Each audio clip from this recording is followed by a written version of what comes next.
Well, hello everybody. Welcome to another episode of Audio Signals podcast. I've been catching up after a little bit of hiatus from this show, but I love talking about storytelling so much that now I'm really cranking on a lot of episodes, although I do need to, the real job, I need to keep talking about society and technology. And it's not that I don't enjoy that, but share stories. It's something that I love, listen to stories, and most of all, as I like to say, and I like to start the podcast with, we are all made of stories. I don't care if you're a painter, a writer, a musician, or even if you just tell your story to a friend, you're still telling story. That's how we that's how we are in a society. I don't think we could be in a society without stories. So today, I'm actually really excited. Is a story that I don't know. I haven't read the book. I will listen to the Audible because that's how I listen. I consume my book lately. And Mark, my guest today, he actually did what I love people that write books to do, which is read their own book. I just love when the author reads the book. So I'm looking forward to that. But before I keep rambling, here's Mark. If you're watching the video on YouTube, you already see him. And if you're not, and you're listening to the audio, here it is. Welcome to the show. Hi, it's great to be here. All right. You're like, all right, you spoke too much already. So No, yeah. No, really, I'm excited. So I know you have a really great story. I want to hear about it, but I want to start obviously with your story, personal story, kind of like your short bio and how you ended up writing the book that we're talking about today. Okay, so I grew up in a little village in northern New Jersey, about 20 minutes outside of New York City, or 20 hours depending on traffic. I've got four older siblings, two sisters, two brothers, and a younger sister. And both of my parents worked. We had a great, I guess, Italian upbringing in New Jersey. And Mom was a proofreader for the largest newspaper in New Jersey. And my dad was a chemist. And so they worked full time. My mother actually worked a night shift. So we, all of us are very independent people who at one point in our lives owned our own businesses. And I wasn't sure if that's because of our independence or that people were afraid to hire us. So it might have been a mix of both. But then I went to school at the Ohio State University. So I slowly moved out west. And I kind of tell a funny story. I visited two colleges, Harvard and the Ohio State University. I ended up going to the Ohio State University. Apparently, the other one's a little pickier about SAT scores and things like that. So, but I was happy to go to Ohio State. And then I got a degree in industrial design, which married a lot of my love. So I was very creative. We grew up in a very creative household. And so math and science were really important to me, but also art. So industrial design at Ohio State especially was a very European Bauhaus version of it. And it was married all those three interests, which was great. But I think because of the creative household I grew up in, the acting bug got to me in 1984, and I moved out to Los Angeles and did that Hollywood thing for 28 years. And what I loved about that, I mean, I had a pretty good thing going, and I've got a nice pension coming up in a few years, which was a nice surprise, but it got me into writing. And writing is what brings us together today. So I'm very thankful for, I guess, all my years, even the tough ones in LA. Yeah, so you do the LA thing, the Hollywood thing. What is the Hollywood thing for people that are not most people me in the industry? Well, most people go out there to act, but there are a lot of people who go out there, they want to be an agent. They want to be a lawyer, entertainment lawyer. They want to be a producer and a writer and things like that. So I initially went out there to act. Then I started doing some stand-up, and one of the classes I took, so I wanted to be a good actor, so I studied from day one. And I had an agent connection actually from Ohio, because I did some modeling and commercials in Ohio. And I had a connection. So I had an agent right away. Not a great agent, but God bless her soul. She was my first agent. And then I started acting lessons right away and got into class. And I pretty much did that the whole time I was there because acting is like a muscle. You've got to keep it tuned up and it's like exercise. So, but one class said it was an audition class and it was a big time casting director who cast everything from the ABC soap operas to Happy Days and Laverne and Shirley and all those things. So he was a good guy to know. And he really liked my work. And he said that we're going to all be writing a scene at the end of this class and you're going to cast it and have them perform it. And it freaked me out at first because this was the big time. And I always kind of created fun stuff growing up. But now you're in Hollywood where you have the top of the, I guess, the best guys. So I did it and I cast it well. These guys did a great job and I got hooked. I said, boy, this is fun. So I started writing, I guess, scenes and then characters and then screenplays and short films and things like that. None of the screenplays were produced. The short film was produced and actually won a comedy award, which was nice. But out of that, I started writing and recording family history, which was good because I was very curious about the family. We had some interesting stories from way back when, and they always fascinated me. So I always recorded those. And when we had family reunions, I would write a poem that summarized the highlights of the week. And then I actually started a greeting card company. So I did a lot of writing for greeting cards and then made those very personal. So whoever got those got a really nice personal note with something special in there about the family. And then if we want to get to the subject of the book, in 2011, I got a call from my brother. At this point, I was in LA for many years. My mother was living in the house we all grew up in New Jersey. And she had some people overseeing some of the household duties because at that point she just turned 89. But she was not happy and she just kind of checked out. So she was non-responsive. My brother called and said she's in bed in almost like a semi-comatose state. He called the doctor said, cut off all meds and food, she's going. And then hospice was called. And I kind of freaked out because 14 years earlier, hospice was called for my dad. And 2 days later, he died. And so all the kids flew in and she didn't open her eyes or very rarely opened her eyes, didn't talk, didn't say a word. She did respond a little bit to touch, but I think she was really depressed and saying that this is going to be my final years. I'm done. I don't want this. And I have a chapter in the book called A Silent Scream. And I think it was a cry for help because once all her kids were there, she slowly but surely, after a few weeks, snapped out of it. And then I kind of realized that, yeah, the environment that we grew up in was a beautiful, welcoming, fun home. Both of my parents were very funny people, and it was no longer that. And so I didn't make the decision then, but I stayed probably a couple of months and went back to LA and then came back in September and took care of her again. We learned, my younger sister and I hung out with hospice because we didn't know how long mom was going to be with us, but we wanted to take care of her as much as we could.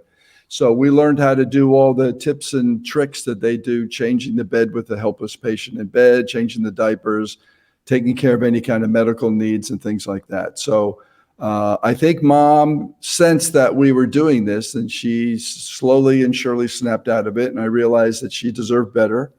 And by the end of the year, I moved back into my childhood home and took over the 24/7 caregiving. And so my first kid was a 89-year-old lady.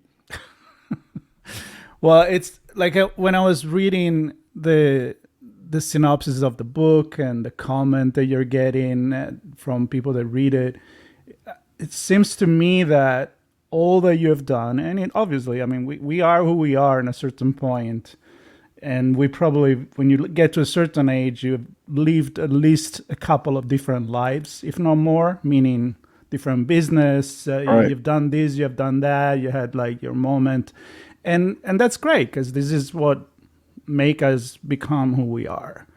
And And I feel like, again, by just reading what the book is about, is that your entire personality is in that book. I mean, I'm reading that there is the comedy, like you present a delicate, intimate situation that changed your life from being in LA, doing your things, doing the Hollywood things, to say, you know what, mom is mom.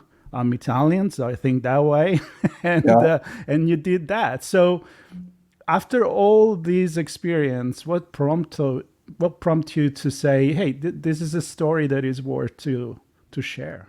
Well, while I was doing it, again, with my habit of recording family history, I took lots of notes. I didn't know what I was going to do with them yet. Right. With my dad 14 years earlier, I took lots of notes too, but I only had 8 days with him. So, and that will be the subject of the next book, focusing more on my dad. So on this one, I took a lot of photos and a lot of videos. I even had one, it wasn't a GoPro, but one of those cameras I put on my head to do the whole, because the morning and evening routines were pretty intricate. So if anybody needed to learn how to do this stuff, I wanted to record that as well. And then while I was doing this, being a baby boomer, a lot of my friends were facing the same issue. And so I gave them tips and some advice of what I was doing, and they seemed to get some benefit out of it. So I said, I think I got something here, and I think a book is going to be the best way to get it out there, because I don't say it's a how-to book. It is a what I did book. My approach was pretty unique because I didn't have any children before this, and it was a learning, kind of a steep learning curve, because I jumped right in, and we didn't have any major disasters, but it was fun. And my mother had a really good sense of humor about it. And I certainly put humor in wherever I could, because it's a real stressful deal. And it's unusual for a son to take that on, but it just worked out that I felt I was going to do it. To me, it wasn't a big deal. Luckily, things worked out logistically. But the main focus was, my mother deserves better, and I'm going to give it to her. Nobody's going to, I think, do it better than I can. And she trusted me. And I asked her if she wanted me to come do this, and she said yes. So that's beautiful. So tell me about the title, A Cup of Tea on the Commode. Why? Okay. Well, I thought it was catchy, and I didn't create it. It is catchy. That's why I'm asking you about it. Okay. So my mom's favorite beverage was a cup of hot tea, skim milk, no sugar. And after this incident, she really didn't walk anymore. So getting her to and from the bathroom was kind of a big chore and could be dangerous. So we put a Commode bedside. And sometimes Mother Nature took a little longer than was comfortable for either one of us. So one day I just kind of jokingly said, hey, would you like a cup of hot tea? And she said, sure. And it became a big hit. And so I called, what she was doing, multitasking, and it was great. So that became part of our morning ritual, a cup of tea on the Commode. That's nice. How long this thing went on, this relationship? The book, I say our journey lasted 3.5 years. So from being there because you thought that was going to be it, and having that fear because it did happen not too long before. Yeah, we had a priest come in and deliver the last rites and all that. We picked out the coffin, and everything was set. And then you got the gift of this time with your mom. I'm gonna call it a gift because I think. Yeah, you know what? I 100% agree with you. I have something. So what's interesting about. So I wrote the book, and it took me a while because I'm really kind of an emotional guy when it comes to family. So I took the notes and just kind of let it kind of simmer in me for a long time before I could really sit down, because I would, even now at certain parts of the book, just I tear up. Mm-hmm. And most of it's funny. I mean, it's a good fun. It's a bit of a roller coaster, but so it took some time to do that. And upon reflection, so originally I think, okay, so it sounds like I went back to rescue my mom. And I kind of did. But upon reflection and thinking about the whole thing, I think, my mother's cry for help might have been a rescuing for me. Mm. because at that time, my business was failing. I had a snack food business at that point, probably doing it about a dozen years. And it hit some critical times. So that wasn't doing great. My acting career, I was aging out of that. So that was slowing up. I didn't have any particular intimate relationship at that point. And this gave me an opportunity to give me something that was really meaningful and gave me a purpose. And so it really was a gift to me, because we had a great time. And another reason I wanted to record this, because we have, there were some intimate conversations and moments that I didn't want the family to miss out on. And they were just, some of them are precious, some are just freaking funny. There was other moments that weren't pleasant, and that was me being a first-time parent. So I'm not too proud of that. But the book, I have it all in there because I wanted to tell an honest story. And so tell me about the personality of your mom, because when you describe the quote where you say, do you understand that I am here and I do everything I can to help you, but you need to listen to me. And she left you hanging a little bit, like, let's see how this goes. So tell me about your mom personality. And because I think that's what drove to have this, sad, funny balancing, I guess. So tell me if I'm right. She was very funny and very sociable in her youth. She was an only child. So that's where she was stubborn and independent. And that came out of being an only child. And she had a lot of tragedy in her life early on, too. And I have that recorded in the book. And so that, I think, caused her to put up some emotional walls. So she was not easy to get to break down. And we had, I think because I was a really curious kid, I got both of my parents to open up because they were depression babies.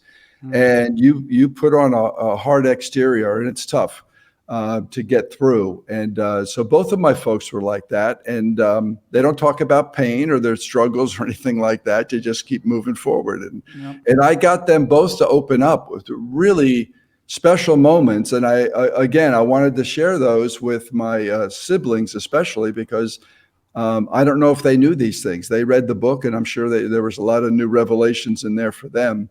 So with my mom throughout our life, I think because of our relationship, I got her to open up about a lot of stuff. She didn't talk that much during our journey because she was just kind of past that. And she also had a little bit of dementia. So we didn't talk about anything in depth. We near the end, we did talk about, or she brought it up actually, about death, which was amazing that she did. She said, I want to take my earrings off. And I've never seen her without earrings. And I said, why do you want to do that? She says, because I want to save them for heaven. And I said, well, the best place for you to save those is in your ears. And so why don't we keep them in? And that was, I think, the only time we talked about heaven. Or one other time, I think, when she mentioned heaven, I said, why? And she says, well, I'm not going to hell. And I said, I know, but why are you bringing this up now? And she wanted to make sure that, the earrings were protected. And I think also that might have been, the mother coming out, wanting to make sure that we were all okay. It was nice. Those little moments were very nice. And I wanted to make sure that I preserved those things. That's really cool. And I think the other gift for you is that you're able to share your stories, as you said, with photos, with filming, with words, and even telling the story. I mean, you're really good at telling the story, reading as an actor. So I love that there is a mix of all of this together. And you told me before we started that you're actually planning to have other adventure in the history of your family. So tell me a little bit about those. Well, I touch on one of those in the book. I have a small chapter in there about my great-grandfather, who was the first to come over from Italy he settled in Brooklyn with his oldest son. And it took them 4 years to earn enough money to send for his wife, one daughter, and Michael, who turned out to be my grandfather, and he was 10 years old. When did he do that? When did he came to the Well, US? we didn't know that until I went over there. So 1895 is when my grandfather came over, Wow. and we didn't know it was a 4-year split until we went to this village. So I was working on a stage adaptation of Fellini's 8.5 in LA for a long time. We were workshopping this with my acting coach, and also he was a big time director, just a phenomenal director, Milton Casellas, and so we were working on this. I got into my Italian roots, and there was a rumor about my great-grandfather that he was run out of this village when he was the mayor because he was having an affair with his secretary, who was also married. And the villagers ran them out of town. And that shocked me for two reasons. One, that, they were doing something wrong, but also in Italy, really? Infidelity? Come on. And so, Never heard of it. Yeah, so it had been 100 years since any family member ever went back. My grandfather never went back. His father never went back. And we weren't sure why. And maybe it was this rumor. And so my dad had never been overseas before. During the war, he had an ear problem, so he wasn't allowed to fly. So he was a chemist, and he was shipped out to Utah to work on chemical warfare, which was something he didn't really like talking about. And so I have to do some more research on that for the next book. So I took him on this, and at this point, he was in the throes of heart disease. So he was not well. And it took me a long time to talk him into it. I didn't know that the health issues were that bad because I was in LA. We talked, everything sounded fine. But they kept that from me, I think, because they say you're too emotional. So, well, that's kind of a vital thing to tell somebody who's taken to a foreign country. I didn't speak the language. I spoke a little Italian. My dad didn't. His father never taught any Italian to any of us. So we get over there, and it took quite a journey to get to this little village. But we get to the village. At that point, it was only 200 people. We found one gentleman that spoke some Italian, and with my little bit of Italian and, of course, our hands, we communicated quite well. And so he says, the first thing out of his mouth is, we go to the police. And I'm like, oh, crap, here we go. We're going to be run out of town. The policeman, Vito Cupola, ended up being the entire police force, but also the town historian, which was very cool. So we go into to the police station, and Paolo introduces me as he said, 2 Americans have come, not even my name. And Vito launches into this story, and I'm trying to follow it. I said, so Paolo, what is that? He goes, oh, that's the famous story that we've been telling for years. He just told it to me again this morning. And I said, well, tell him I'm a Porro. And he goes, Natale Porro, America, 1891, just like that. So that was my great-grandfather. And then we thought that my dad was so tired, he was sitting outside. So he missed the initial interaction with these guys. And so later on, we found out that Vito loved telling this story. So I asked him if I could film him doing an encore. And he said, sure, with Paolo introducing or translating for us. And so Paolo tells us that, yes, the mayor at that time, in probably the 1880s somewhere, was cheating, and the secretary was also cheating. And the villagers were really ashamed, but they were afraid of the mayor. The mayor was very powerful. And so nobody said anything. But then the rumor started spreading around the region and bringing a lot of shame. Cella San Vito was the village. And but again, they didn't do anything. But one day, a 31-year-old man stormed into the mayor's office and said, you must stop this affair or we will run you out of town. That guy was the hero, and that was my great-grandfather. Oh. So they ran. I don't know how that other story got over to the United States, because the only people who came were his family.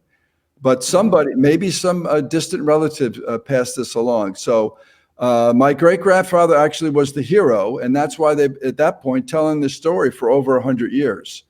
And so we were like we were like heroes coming back to this little village. And at that point, it was 200 people, and we had a lovely time. So I'll go more into that in the book. I wrote a screenplay. We were going to try to do a movie about it, and none of that worked out yet. So maybe still in the future. But wow, that is so cool. And you know why it's cool? I'm going to tell you a very short story. My partner in ITSPmagazine, he was born in LA, but from his mom family, they're from Sicily. So he just went literally 2 weeks ago through going to search in this small town. Well, one is Palermo, so it's not small, but one is another small town near Agrigento in Sicily to get the birth certificate of both the grandparent and the grandmother. And his grandfather comes from the similar situation where it's a small little town. He walks with his very little Italian, because I've been trying to teach him Italian, but it won't get it. He walks into the only bar in the piazza, and he said the name of his grandfather, and it turned out that the bar owner is a close relative. And he says, yeah, we know who is this guy. Let me call this guy. And I'm laughing inside when they're telling the story, because his brother is the mayor of the little town. I'm like, this is how many of these stories there are out there. It's probably is the true if you're Irish. I mean, I'm not just saying because I'm Italian, but of course, you know, you are in France now, so I'm sure. I mean, you know, the small town. Over and there. The mayors are powerful. I love all of this. It's just like I'm seeing a movie in my head. Yeah. You have to do this thing. Yeah, it was fun. And then I have, so I had certain goals. One was really find the story, and hopefully the house was there. And sure enough, Vito closes the police station and starts walking down the street. And we said, where are we going? He says, we go to the house of Natali. So the house was still there. We didn't go inside because it was unoccupied. And they have they do this thing on the bottom of the door, some kind of a plank to let you know that nobody lives there yet. But I have a photo of my dad knocking on his father's door. It's just beautiful. And then my parents were both major recyclers, but especially my dad. And in the backyard of his father's house, there's a pile of junk. And I have on camera my dad picking up a piece of it going, this must be why we don't throw anything away at home. It's in my blood, which was lovely. So, wow, I love how you went back into all of this, and you know, the story must be really interesting to read. But I wanna ask you one last question, because I mean, obviously, I could keep going forever. I mean, we're talking about my culture too. So yeah. But to go back to the book, when you were writing the book, and this is a question I like to ask, what do you had in mind in terms of who is the audience for your book, and what do you think people are gonna really get out of it, or what you hope? I mean, you never really know. It's like you watch a movie as a director, you have this intention, and then somebody right. spin it around. You read a book, same thing. But as you were writing it, what were you thinking you were going to communicate with this? Well, the original intent again was to record family history, and then as I was getting the reactions from friends who were hearing some of the stories and getting something out of it, then it was. It expanded to, I guess, baby boomers first, who, it is entertaining, but there is some good advice in there as well, and I hope people will, I guess, learn something from that. But it's entertaining and things like that. And I did a reading. This is before COVID struck. There's a lot of retirees here in this little village in France, and so there's quite a expat community. So I was invited to do a presentation of this is before it was published. And I did this reading, and a lot of these people are retirees and stuff like that. And one of the ladies stood up afterwards, this French woman, and says, when's this coming out? Because I want to give this to my children to learn how to take care of me. And I went, wow, that's a whole nother market I never even thought about. So I've had people young and old. I mean, most of the people who have read it have been, I'm surprised because it's men and women. I would think mainly women, because this falls still about 60-40% upon the daughters and the wives, the women of the family, to do this. So, but more and more guys are taking it on. And one of the things, people say, well, it's a guy doing it. You're seeing your mother naked for the first time at 90, and you got to get over it and get on with it, because this is what, I guess, the acting and design and everything came in. It was like, this was the new role I'm playing. I'm a caregiver. So assume that role and get over it. So she's still my mother. She deserves respect and dignity, but I have a job to do. Yeah. So, and I think that it's expanding. Some young people have read it, and maybe that is something they can look forward to or shy away from when that time comes. But what's really cool about it, what I never thought about. So the village I grew up with in New Jersey was 25,000 people, but they still call it the village. And I haven't been in touch with a lot of those people, even though our family is still, I have a brother who still lives in the town, for probably over 50 years since I graduated high school. And rarely went back, to visit my family, but high school reunions and all that. So I went to one, I think. And all these people are starting to come up, especially on Facebook, that friend suggestions from Ridgewood, New Jersey. And so I just started inviting more of them, and more of them started getting into hearing about the book, and because I'm pretty good at marketing. So I've created like 150 teaser videos, and I do posts, probably 2 posts a week on the blog on all platforms for like probably over 2 years now. So the word is spreading, and the stories they're sharing with me, beautiful, heartwarming, touching stories about their own experiences or what they got out of my book. I received one about 3 weeks ago from someone who I didn't know, but I knew she was from my hometown.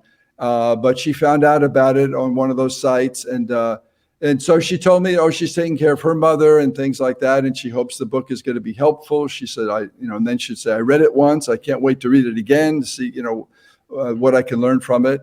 And then she contacted me, said, my mother died 2 weeks ago, and I want to tell you that your book and your story and the humor you put into it really helped me get through this.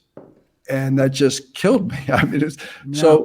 It's amazing. You say your stories are very important, and you don't know, again, how you put your heart and soul into something, you put it out in the world, you don't know how people are going to react. But boy, when you get stuff like that, and I've had a few other people who recently lost their folks, and they have written me certain things like that too, which are just really heartbreaking and stuff. But we've all, I've been through it. I lost both of my folks. They're going through it, or they will go through it. And so, it's lovely. So I would just say the audience is getting wider and wider. And then what's really been nice is, it's my first book, so you never know, but I have I spent a lot of time studying the genre. Memoir's a whole different thing from what I was used to doing. And so I had a memoir mentor, and I took classes from her, and then read a lot of memoirs. And then I got a publisher, which was lovely. And that's very rare to get, especially in your first book. So I got a publisher, and the editors that worked with me on the book were great. And so we really honed it. I think it was pretty good. And that's how I landed the publisher in the first place. They liked the story. They liked the potential of it. They liked the voice and the quality of the writing. So that was good. And a lot of that just came out of experience. And you got a bunch of awards for that. That's a nice feather in the cap. So that's a good sign. And I have to say that I'm one of those people that when I hear a story, I see a movie in my head. So I've seen everything, single thing you said. And I'm like, that could be a pretty cool, I don't know if a movie, yeah, for sure, but a stage play, I could totally see something like that. It could do that. I don't know. I have a number of people have said, yeah, there should be a film, and some people are working on it, but Hollywood takes forever, so I'm not all that excited about it. I'd rather write. When you write, Hollywood is not Hollywood anymore either. So. Yeah, I think I like writing. I like having that control, which is nice. So No, but Yeah. look, I honestly enjoyed really listening to the story, reconnected with what you have experienced, kind of reliving it myself, and it got me thinking, about certain things in life, and I think that's the whole thing. And if you can balance, I mean, you could have gone completely sad and tragic on something like that, or balanced it the way you did. So I gotta say, I'm definitely gonna download the audiobook and read it. Cool. And I'm intrigued by it. I So think wanna one of the thank you things for that. I just wanted to say, so when I Yeah. first took this on, I told my mom, if I do this, we're going to have fun. And she was game. She was, okay, let's do love it. it. So that's kind of what my motto is. I try to find the joy in whatever I do. So especially in this particular thing, because again, it can get very stressful.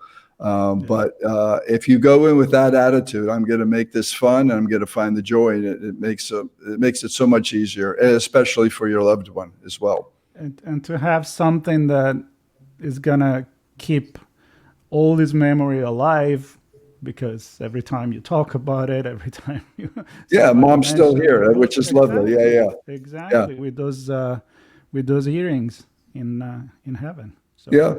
why not? Well, Mark, that was great. I really enjoyed this conversation, and I want to invite, obviously, everybody to learn more about you on your website, and there will be links to the book and the way to get in touch with you on the notes for the podcast. Super. If you're watching the video, that's going to be the same thing. And for me, just subscribe to the channel and the podcast. As lately, I'm getting a lot of really great story, and I feel lucky that I get to share this kind of intimate moment, even if you are over there in France. Maybe I'll get in touch with you when I'm in Italy, so we're Please on do. the same Yeah. time zone too. Yeah. Well, thank you so much. Thank you. This has been great. So right. yeah. All right. Take care, And Marco. everybody, take care. I'll see you on the next story here on Audio Signals Podcast.